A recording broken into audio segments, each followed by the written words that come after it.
Welcome, everyone. We are thrilled to bring you our most recent edition of From the Coach's Office, brought to you by the Varsity Voices Media Network. I'm Dan Frevaletti, and with me is my co-host, Joe Frevaletti. Today, we welcome to the podcast the new head coach of the Benet Academy Red Wings, James White. Coach, thanks for being here on the podcast, and congratulations on the new job. I greatly appreciate you, Dan and Joe. Like I said, I'm looking forward to connecting with Benet alumni. Obviously, a lot of people are excited. They want to hear what a ton of things that are planned to happen this upcoming season. So like I said, I'm excited to be on this podcast so they can hear my voice for the first time.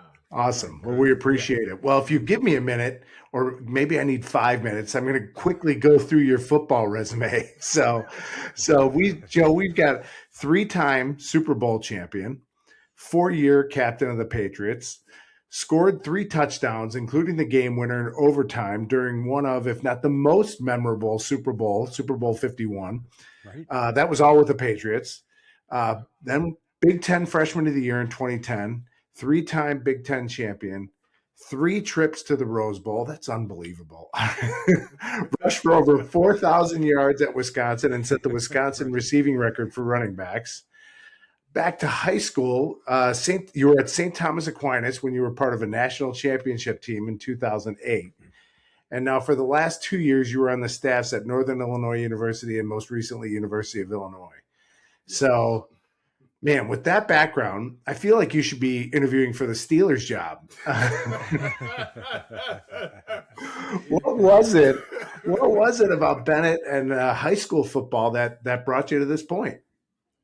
To be honest, for me, I always said if I wanted to coach in the first place, I wanted to start in high school. Didn't necessarily work out that way. Last year, I just kind of found a role at NIU in which Thomas Hammock was my running back coach in Wisconsin, which his daughter actually goes to Benet Academy, which I found that out probably pretty close to when I applied for the job. I was like, oh, I didn't even know his daughter went to school at Benet. So small world. Pretty cool connection. But yeah, got a little bit of a feel for the coaching thing there. I wasn't probably there as long as the other coaches were. So my wife said, why don't I just give it a try this past season as far as being a college coach? I reached out to Brett Bielema, and he gave me the opportunity to be the assistant running backs coach. And it was awesome. I learned a lot, built some great relationships. Obviously, I had a previous relationship with Brett as far as him coaching me. He actually coached on the New England Patriots as well when I was there playing in the NFL, so we were able to reconnect there. But the hours of the college coach is pretty strenuous. Yeah.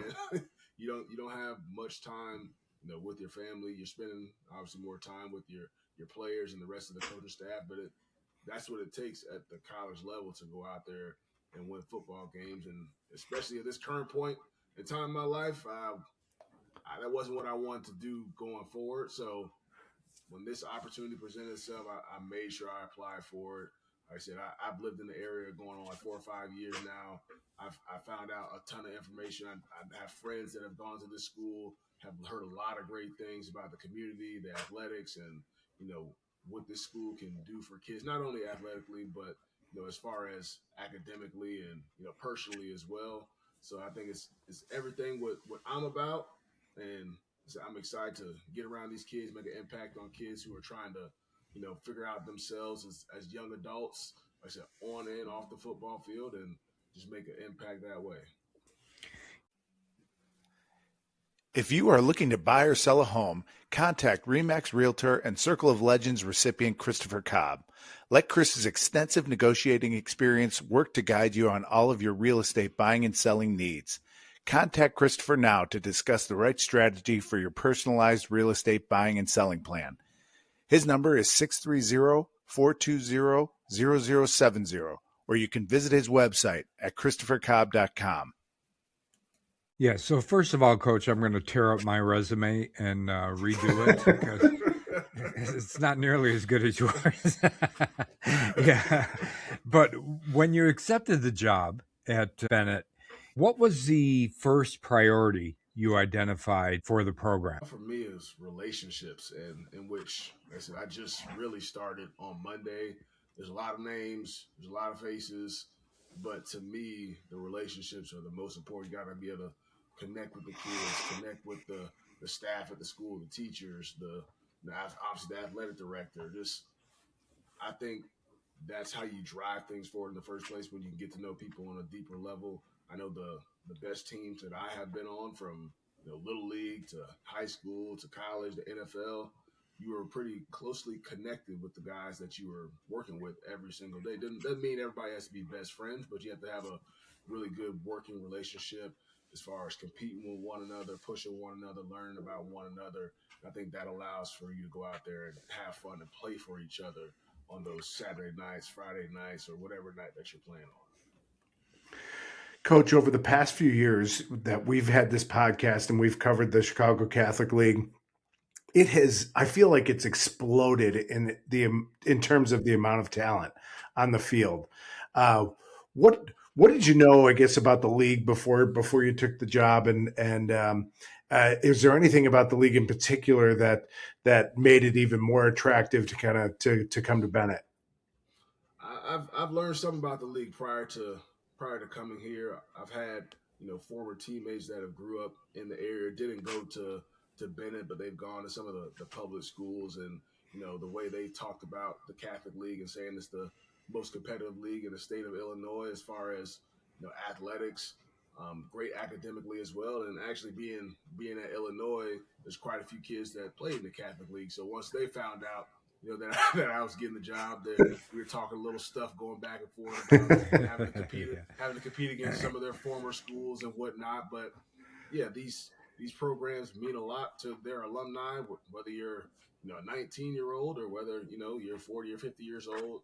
People have a lot of pride in their school. Just like myself, I went to private Catholic high school down in South Florida, where there's a lot of tradition, and there's many schools like that down there and across the country. And like I said, there's a great nucleus there. It's very competitive, and I think it prepares kids for college as well. Like I said, not just far as the athletics, but academically and socially, it gives you that feel. So when you get to that college level, you're pretty prepared to be successful. Yes, so you had an outstanding career in the NFL. And from your time in the NFL, what lessons have you taken from the NFL which you think translate best to high school football? There's quite a few. I learned a lot. Each coach that I played for, they kind of all had their unique styles and unique ways of teaching the game and practicing. But I think first and foremost, practice is probably the most important thing. You got to be able to take that seriously. It has to be structured properly. Um, so to me, that's very important. You got to build a routine. For your players, especially at the high school level. I mean, you have a strength coach. Strength coach works with every single sport. So there's going to be different hours of the day or certain days where you work at different times and this and that nature. You got to make sure the kids are fully on board. They're playing different sports. They have different activities to go to. So just finding that balance of that work school balance and home balance to making sure everybody's available to show up, making sure when they are showing up, they're giving their best effort. So there's a lot of different factors that go in there. And as far as teaching the game as football, I think that's a big part of it too, especially being young kids. A lot of these kids may be very talented as far as athletics, but maybe they don't necessarily know that much about the game of football. So it's the job of myself and my coaching staff to, explain what we're doing, explain why we're doing it, and allow these kids to, really maximize their potential. I think that's what it's all about, and that's really my coaching style. As far as what I'm going to stress to my coaching staff is like, we're not just going to call plays. We're not just going to do things because we did it wherever we played or we did it somewhere else. Can the kids learn it? Are they good at it? And then we're gonna do what they're really good at. We're not just gonna do it because we saw somebody else do it and we're gonna try and force it to make it work. It's like, no, we're gonna allow these kids to see what they know, see what they do well, play to their strengths. I mean, there's gonna be some things to where we have to challenge them and this and that nature as far as learning. But to me, I want to put them in a position to succeed. It's not just going to be, oh, I ran this for the Patriots. We got to run this. Or I ran this at Wisconsin. We got to run this. It worked there. It's got to work here. It's like, no, that's not the case. These kids, they learn differently than what we learned, back then. And I said, they may do something better than what we did at Wisconsin or what we did in New England. So it has its own unique challenges, but that's the relationships thing for me. It's like just learning these kids, learning what they can know, learning what they can handle, and then finding the right buttons to push to allow them to be successful. Yeah, so you mentioned balance, which I think is a key word, Coach. And Benet Academy, as I'm sure you're aware, has high academic standards like all of the schools within the Chicago Catholic League and others throughout the state of Illinois. But how do you balance those high academic standards with the competitive kind of football expectations? Yep. And for me, I'm sure it's a pretty common thing. It's like how you do one thing is how you do everything. So I want you to give the same effort that you're going to bring in the classroom. That's going to be the same effort I want you to bring in the football field, vice versa. I don't want you to just give everything you have in football and then slack in the classroom and just try and get by in the classroom, because to me that rubs off with the way you do everything else as far as athletically or socially at home and whatever, how you treat your brother or sister, how you have the relationship with your mom and dad at home. So we want to be, you know, great people as a whole. So I think that's the biggest thing for me. And like I said, I want to challenge all those guys, because if you can attack everything with the right mentality, I think that sets you up to be successful in life. So, Coach, we talked about your background a lot. So that comes with a ton of relationships that you've had, and you've stressed already how important that is to you. Who do you have, or do you have people that you can call? It's obviously first coaching job or head coaching job. Who do you have in mind as to maybe lean on as a mentor? Is anyone that, even if it goes back to, we talked about the Patriots in Wisconsin, but we both leaned on our high school coach when we were coaching. So maybe it's even the high school coach. Who do you lean on? Oh, for sure. I mean, I have my former high school coach, George Smith, who's retired now. I have, the current high school coach at St. Thomas, who's Roger Harriet, who actually coached at by Little League Park growing up. So we've had a pretty good relationship. He's never coached me personally, but he's done a lot of great things at a private Catholic school, South Florida, which South Florida's a little bit different. The rules are a little bit looser. Yeah, yeah. Down there when it comes to everything. You have guys like that. Then you have Brett Bielema, obviously. I have Paul Chris, who coached me at Wisconsin. I have a Thomas Hammock, who's right up the road as well. Kid goes to the school. So there's a lot of different people's brain who I can pick. Like I said, I'm not going to try and be any of those guys specifically. I'm going to be myself. Yeah. And I want all my coaches to be themselves. I want everybody to feel comfortable. I don't want the kids walking on eggshells. I want the coaching staff walking on eggshells. Like I said, I want everybody to be approachable, everybody to, present yourself the way you normally do. And I think that's the best way for us to go out there and have success. Yeah, so what does a Benet football player look like to you on and off the field under your leadership? This is pretty easy for me because I always felt it was hard to describe, how I was as a player. And like when I got to New England, a big motto that Bill Belichick would talk about is being tough, smart, dependable. When I got to Illinois, which Coach Bielema, he coached there for a few years, coached for the Giants as well, with a head coach that came from the tree of Bill Belichick, and he implemented the tough, smart, dependable. That's one of like their calling cards. So those three things I feel like describe me best as a player. So not to say, like I said, I don't want the kids to be me, but I feel like those three things being tough, and that doesn't mean just physically, it's just mentally tough. As far as doing the right things all the time, that's tough. I think that has a variety of different meanings. Being smart. Obviously, we'll probably have some pretty intellectual kids going to this school. They're pretty smart, seeing what they can handle as far as a mental load, making sure they're making smart decisions when they're not just on the practice field, when they're not on the campus, when they get home, they have free time. They're, when you're in high school, you go to practice, you go home, you have your weekends after the game, you have fun. We've all been in high school. There's a variety of different distractions, just making sure they're making smart decisions when they're not around our coaching staff, and then just being dependable, showing up on time, being accountable, holding your teammates accountable, doing the right things, whether it's a play call or whether, practice tempo. There's a variety of different things when it comes to that. So just being tough, smart, dependable, just making sure those kids live, feel, and breathe that. That's what I'm going to stress to them as much as possible. I love that Coach B was able to carry that over, to Illinois. I think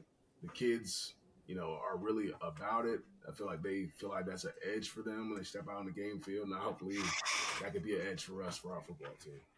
Well, that's great, and really smart, and obviously learning from the best. It's great that you can pass that down. Um, one of the issues we talk about a lot on the podcast, and as it comes up in the Catholic League, 24 schools.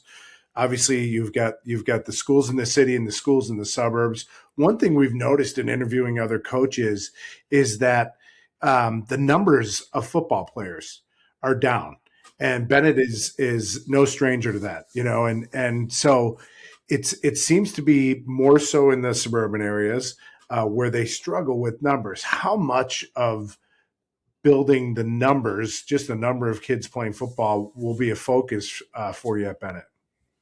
I think it'd be a huge focus. Obviously, the more players that you can have come out, definitely the better. As far as I think you have to create an atmosphere that's welcoming. That way, there's maybe some kids walking those hallways that maybe they potentially wanted to play football over the last couple of years, but maybe they didn't. They didn't feel like maybe the culture wasn't there, or maybe just you weren't winning. When you win, obviously, more kids are going to want to play. That's the natural thing. So yeah, first you want to win football games. You want to create a positive culture, create a family-like atmosphere that kids want to be a part of, and I think that's what something that I want to try and make an impact right away. I want us to really get to know each other, create a family-like atmosphere, make it welcoming, make it competitive, make it fun. Just make people want to be a part of it. And I think that's the biggest thing, and hopefully those numbers grow. It may not be like that in year one. I know we already have some kids that are working out that didn't play football last year, so it's a little bit of a step in the right direction already, and hopefully that type of thing can continue to happen. Because I walked those halls, the past couple of days, and I said obviously I don't know everybody who plays and who doesn't as of right now, but there's some pretty large human beings walking those hallways. I think they're bouncing a basketball. Yeah. What you should do, Coach, is bring some helmet and shoulder pads with you, and when you see one of them, put that helmet on, put those shoulder pads on. Say, that looks really good on you. Yeah, it looks really good. I'll definitely be doing that. The basketball team is really good. They have some they are pretty large human beings there. So I'll definitely recruit some of those guys to come out and play. Like I'll take care of you. I won't put you in a tough spot. I'll allow you. Won't get you hurt. Yeah. There you go. So we know, Coach, in high school and really at probably all levels, you're not only coaching kids, but in some way you're also coaching parents, right? So what role should parents play, do you think, in supporting and not complicating an athlete's development? Yeah, it's a unique challenge. I think it's probably especially in today's day and age with, it's probably always a challenge, but with NIL, with the amount of money that kids could potentially make when they're getting to the college level, I feel like there's probably more than just the parents that are involved, especially at this stage, which I get it. I said, I'm a parent now. My kids are pretty young.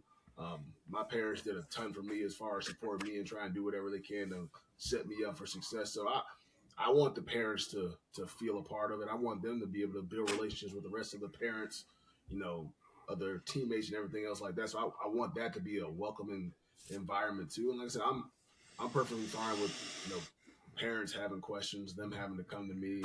Every parent wants their kid to play. Every parent wants their kid to probably potentially play at the college level, which I get. And I want the same thing. I want as many kids to play at the next level if that's what they want to do. I want to try and get as many of those kids to live out their dreams and aspirations. I'm going to do my best to allow those guys to have that and do whatever I can to get as many college coaches to come see the kids in person at practice or get to talk to them, after school, during school, if they allow that, whatever it may be. I want to give them the best opportunities to set them up for success. Like I said, even whether it's them connecting with alumni like yourselves, like I said, which is something that I'm going to be big on as well, not just from a athletic standpoint, as far as a lot of these kids probably have aspirations outside of football, what they want to do, connecting with the alumni that's in the same field, that the thing that you're aspiring to be. Maybe you can go shadow them and maybe just get a feel for what they're doing, because at some point you're going to have to make a decision. Football's going to come to an end for all of us at some point. So I think that's a huge thing that I want to stress too. But I think parents, like I said, I'm all for it. Like I said, you hope you don't have too many, approaching you on a day-to-day basis, week-to-week basis, but it's going to happen. It's Yeah. going to happen. It's a natural thing. The parents, they love their sons. They want them to be successful, and I get it. You know what I mean? So I want to, like I said, make them feel welcome.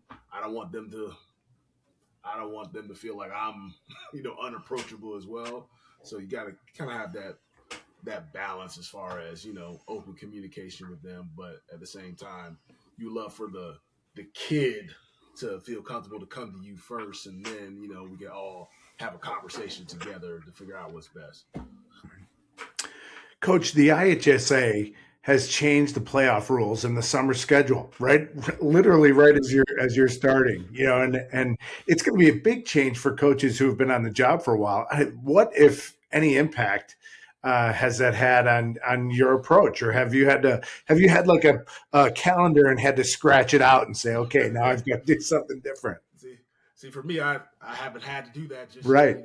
yet. Right. I'm still constantly learning. I did see some of the changes and whatnot that has gone on, and eliminated week 0 and all that, which we didn't necessarily have that yet anyway. So it didn't really necessarily matter for us as a program. But like I said, I'm constantly trying to learn, constantly trying to figure out what's going to be best for our football team. I'll get with the strength coach, Coach Morgan, and whatnot to figure out our plan for the spring, summer to maximize the amount of time, the available time that you have for the kids, because like I said, you're gonna have kids playing multiple sports. There's AAU basketball, there's AAU baseball, and all that stuff, just to figure out the best time to have our coaches, to have our players be together as much as we possibly can, so when training camp rolls around, we can hit the ground running. I think that's the most important thing in year one. Yeah, so we mentioned a little bit earlier, and you talked about the Chicago Catholic League and how difficult of a schedule it is and what a grind of a schedule it is. But, what excites you about competing in the Chicago Catholic League? Well, for me, you want to play the best. That's how you really see, where your team is at, where you're at, as a coach, and you want to compete hard. You want to compete against the best. So for me, like I said, it's going to be a challenge. It's going to be a challenge every single week, and whether you're playing a Catholic League opponent or not. I mean, look, we're probably going to get everybody's best shot every single week we step out on the football field. So we got to make sure that we're prepared as a coaching staff and as players, be ready to make adjustments, on the fly, and design game plans that are going to, attack the opponents that we're going up against. I think we want to do our best job, week in and week out, to set these kids up for success and allow them to fly around and have fun. But yeah, you definitely want to compete against the best. I mean, yes, there's going to be some programs that kind of have a system they're already established. They've been rolling for, the last however many years. That is perfectly fine. But I think it's a great measuring stick for us to see where we're at week in and week out, to go up against the top, top schools across the state of Illinois. Mm-hmm. Coach, we just witnessed one of the great comebacks in Bears history this past Saturday. The town is just a buzz still about it. You were a huge factor in one of the greatest football comebacks on the biggest stage in the Super Bowl. What do teams, or is there anything that teams that have that capability to do that? Is there any common factor that you can lean on and say it goes back to this or it goes back to that? What is it about those teams that allows them to believe like that? I think it goes back to the togetherness. So you work, they've been working even before I got hired. They've been working right after the season in November, December, January. You start to build that team camaraderie, from when I first talked to them, it's like you're the road to a championship starts right after the season's over with. Like people think everything starts in July, August when you're in training camp. It's like, no, you're starting in January, December, whenever you kick off your off-season program. That's when you guys are building your relationship with each other, building your relationship with the coaches, building your relationship with the strength coach, getting stronger, getting faster, learning the playbook, learning all those things. It's just like a steady crescendo until you actually finally put on the pads and you start practicing. So I want to stress to them that it's everything, every little day is important. You can't look too far ahead. You want to, really be where your feet are and focus on the day Like, just focus on the day, focus on this workout, focus on this day of school, then get to the next day. Don't look too far ahead. We all have dreams and aspirations of what we want to do, 6 months from now. But if we don't attack today, then we're not helping ourselves for when that time arrives. So I think that's going to be the biggest challenge for us, just competing with each other, competing with, whoever may be our opponents, whether we go to 7-on-7 camps and all that stuff, to work through all that to figure out try to get as many reps as we possibly can against other people to, learn our system, learn what the players can do. I said that way we can hit the ground running. Yeah, so high school football, as you know, has changed a lot since you played, since Dan and I played high school football. A lot of things have changed. Now there's, I'll call a lot of additional noise or outside noise. There's transfers, there's NIL, there's right to play, there's a bunch of other things that are involved with high school sports and high school football today. So how do you view the current state of high school football, not only in Illinois, but really generally across the country? It's definitely interesting. I think it's constantly evolving, especially with this NIL world. It's changed a lot. I mean, especially as far as the number of scholarships for high school players in the first place, it's limited. These coaches, they'd rather go with a junior, 5th-year senior, 6-year senior, 7th-year senior versus getting an 18-year-old who you don't necessarily know what you're going to get from him. You may not know what you're going to get from a 7th-year senior, but at least he's probably been through a program. He's been through a rigorous college year of football and everything else like that. So the spots are limited for the 18-year-old freshman. So the high school landscape is constantly evolving. I'm going to continue to learn how much has changed since I've been disassociated with it. I just been kind of following it from the social media standpoint of it. I mean, like I said, I've mostly followed, Florida high school football, in the past, and just seeing, kids at one school this year, he's at another school the next semester. He's at a different school. Florida's different, but different school in the middle of the season. Like it's pretty crazy down there how fast you can just up and leave and go somewhere else. I just hope it can just continue to stay at a point where, you just love the game for what it is. You don't have to, you don't have to necessarily chase a championship in high school. Just go somewhere where you feel like you're going to learn the game of football. You're going to get yourself the best opportunity to get a good education, to set yourself up for success if you want to play at the next level. I said, the more we can probably get the transferitis out of the kids and the high school level, I think the better off they'll be, to hopefully at some point they can put a little bit more restrictions on what's going on at the college level, because it's definitely trickling down to the high school level as well. Yeah, for sure. Yeah, we see that a lot. So, Coach, I just have one more question. I'm going to put you on the spot. All right. So you have to pick an assistant head coach. Okay. And I've got a list for you. I want you to tell me who you're picking off this list. Bill Belichick, Mike Vrabel, Brett Bielema, and Thomas Hammock. Who you got? That's an elite crew, right? It is an elite crew. It is. That's a tough choice. That's tough. You want me to? You just have to like mold them all into one guy, right? Yeah, I'm sure you take a little bit from all of them.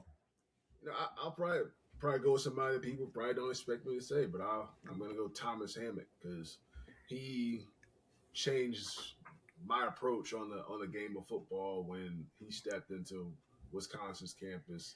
I had a different running back coach my freshman year who was awesome as well, and John Settle, and his coaching style was probably polar opposites than Thomas Hammock. And Thomas Hammock, he recruited me out of high school at Minnesota. He ended up coming to Wisconsin my sophomore year, and boy, when he those winter workouts when he first got there, the way he got after us in that running back room, I'm like, me, myself, Monty Ball, Melvin Gordon, we're like, bro, like what is? It's a good group. What is up with it? Like, what is wrong with this guy? Like this dude's literally crazy, but he helped me learn the game of football differently. My freshman year, like I won Big Ten Freshman of the Year, but I just I just knew what I had to do. I knew how to run the ball. I knew how to pick up pass protection, but I didn't really care to know anything else about the game. I just worried about what I had to do. Knew I was a pretty decent football player. That's all. This isn't that hard to do. Like I can just hand me the ball. I can make something work. I can pick up the pass protection.